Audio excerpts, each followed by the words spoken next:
New questions on Capitol Hill over whether President Obama could be breaking the law amidst some efforts to try to win re-election next year. Let's bring in our own Brian Todd. He's got the details of what's going on. What is going on? Well, Wolf, a very ambitious Republican congressman, head of a congressional watchdog committee, is going after the president over this, saying he may have broken federal laws. What Darrell Issa wants to know is this the selling of the Lincoln bedroom all over again?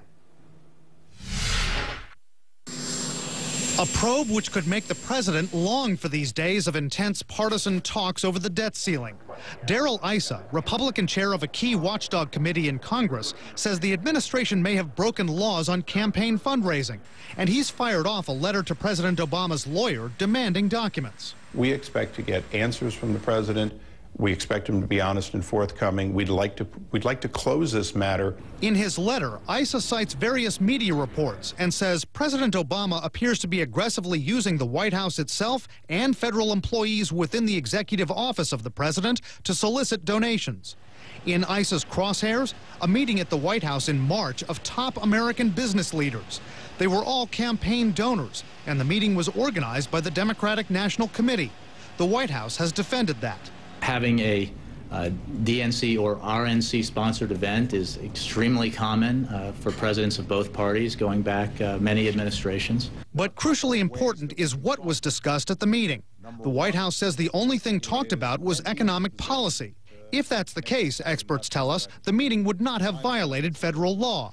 But if they discussed fundraising, it would have. Issa's not convinced the White House is being forthcoming. You're talking with your contributors. What are you talking about if not your election? But the White House says fundraising was not discussed at that meeting. Saying that you didn't talk about it it begs the question.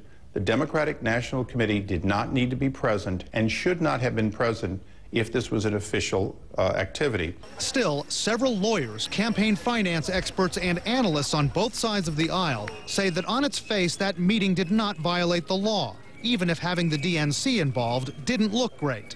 If the president is inviting CEOs over to discuss the American economy, no, the invitation shouldn't have come from the DNC, but that's far from a serious offense. But Congressman Issa is not stopping there. He's also demanding records on the production of this video. You can join me for dinner. We're setting another place at the table for Joe Biden. The president there appealing to donors to sign up for a contest. The prize, a dinner with him and Joe Biden. Issa says that because that video was shot inside the White House, it may have violated campaign fundraising laws, Wolf. But it depends on where inside the White House that video was shot. Byzantine rules of campaign finance. The White House says this was filmed inside the White House private residence. Experts say if that's the case, then no laws were broken. This is all stuff that Darrell Issa is going to be looking at in his investigation. Yeah, I remember covering the Clinton White House and other White Houses. These questions come up all the time when an incumbent president is seeking re-election. Very nuanced material. Yeah, right. Well, that's what we like, nuance. Right. Thank you, Brian. Republican